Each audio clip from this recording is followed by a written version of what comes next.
مسلمانوں کی تاریخ چنگیز خان سے شروع ہوتی ہے، کیونکہ یہ مغل بادشاہوں کا پہلا بادشاہ تھا جس نے مغل سلطنت کی بنیاد رکھی۔ اسی نام یعنی منگول سے مغل نام نکلا ہے، چونکہ عربی زبان میں گاف کا حرف نہیں ہوتا، تو جب منگول عرب میں حملہ آور ہوئے تو انہوں نے انہیں مغول کہنا شروع کر دیا۔ بعد میں یہ لفظ مغول سے مغل بن گیا۔ مغول یا منگول موجودہ منگولیا، روس، چین اور وسطی ایشیا اور سائبریا کے جنوب سے تعلق رکھنے والی ایک قوم ہے۔ چنگیز خان نے چین کے مشرقی ساحلوں سے لے کر یورپ کے وسط تک ایک عظیم سلطنت قائم کی۔ یہ تاریخ عالم کی سب سے بڑی سلطنتوں میں سے ایک تھی، جو مغرب میں ہنگری، شمال میں روس، جنوب میں انڈونیشیا اور وسط کے بیشتر علاقوں میں مثلاً افغانستان، ترکی، ازبکستان، آرمینیا، روس، ایران، پاکستان، چین اور بیشتر مشرقی وسطی کے علاقوں پر مشتمل تھی۔ مغول یا منگول سلطنت 13ویں اور 14ویں صدی عیسوی میں ایشیا میں قائم کی گئی۔ یہ سلطنت مشرقی یورپ تک پھیلی ہوئی تھی۔ 1206 میں چنگیز خان نے اپنے آپ کو مغول قوم کے حاکم کا اعلان کیا۔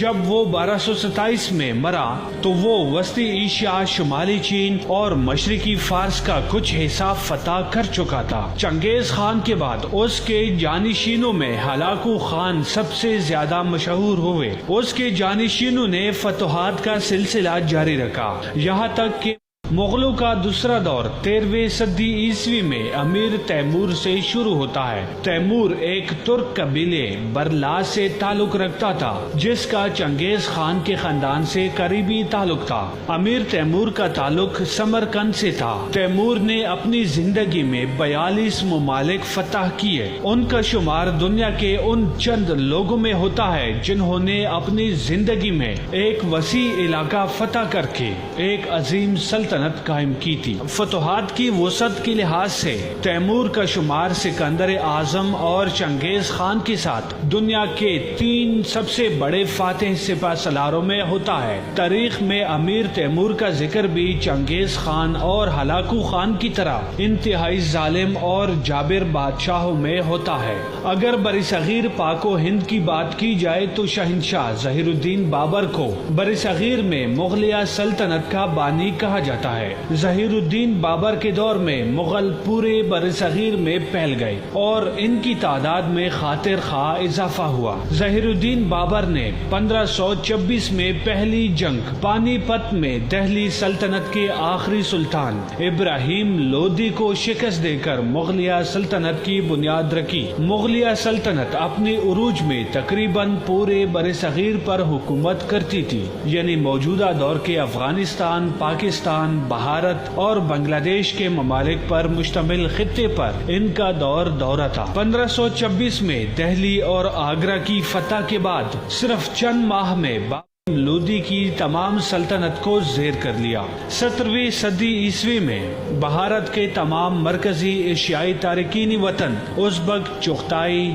تاجک، کیچاک، برلاس، کازک، ترکمن، کرغزستانی، افغانوں اور قفقاز کے تارکین وطن کے لیے بھی مغل کا لفظ استعمال کیا جاتا تھا۔ مغلوں کے مختلف ادوار میں وسطی ایشیا پر حملوں کے دوران یہ لوگ یہاں آباد ہوئے۔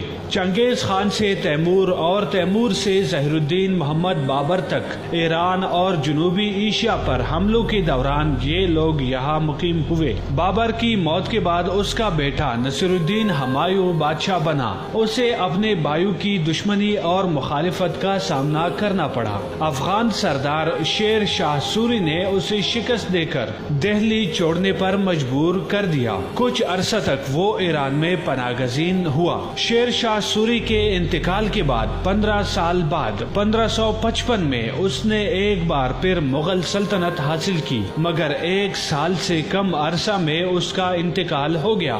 ہمایوں کے بعد جلال الدین اکبر بادشاہ بنا۔ تاریخ میں جلال الدین اکبر کو اکبر اعظم یہ حقیقت جان گیا تھا کہ ایک اقلیت کسی اکثریت پر اس کی مرضی کے بغیر زیادہ عرصے تک حکومت نہیں کر سکتی، اس لیے انہوں نے ہندوؤں کو زیادہ سے زیادہ مراعات دی اور ان کے ساتھ ازدواجی رشتے قائم کیے۔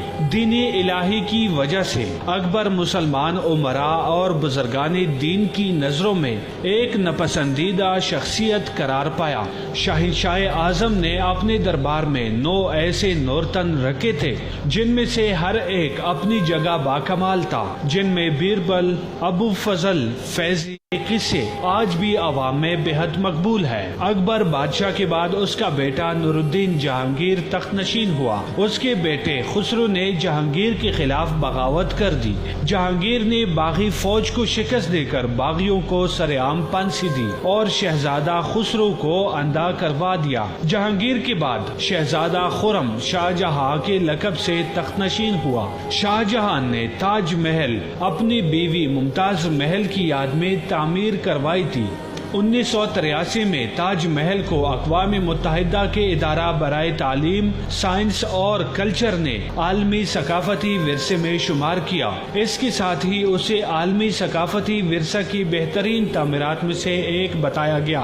1658 میں شاہ جہاں کی زندگی میں ہی اس کے بیٹوں کے درمیان تخت کے حصول کے لیے خونریز جنگیں ہوئی، جن میں اورنگزیب کو فتح نصیب ہوئی، جبکہ باقی تمام شہزادے اپنی جان سے ہاتھ دھو بیٹھے۔ اورنگزیب نے اپنی باپ شاہ جہاں کو لال قلعے میں نظر بند کر دیا اور اپنی بادشاہت کا اعلان کر دیا۔ 24 ستمبر 1599 میں برطانیہ کے تاجروں نے مل کر ایک تجارتی کمپنی کی بنیاد رکھی جس کو برطانوی ایسٹ انڈیا کمپنی کا نام دیا گیا۔ ملکہ برطانیہ الزبتھ کی طرف سے اسے ہندوستان اور دیگر ایشیائی ممالک میں تجارت کرنے کی اجازت دی گئی۔ 1612 میں کمپنی کے سربراہوں نے فیصلہ کیا کہ تجارت کا دائرہ کار ہندوستان تک وسیع کیا جائے۔ اس سلسلے میں انہوں نے ملکہ برطانیہ سے گزارش کی کہ برطانوی سفیر کے ذریعے مغل بادشاہ جہانگیر سے تجارت کے لیے اجازت دلوائی جائے۔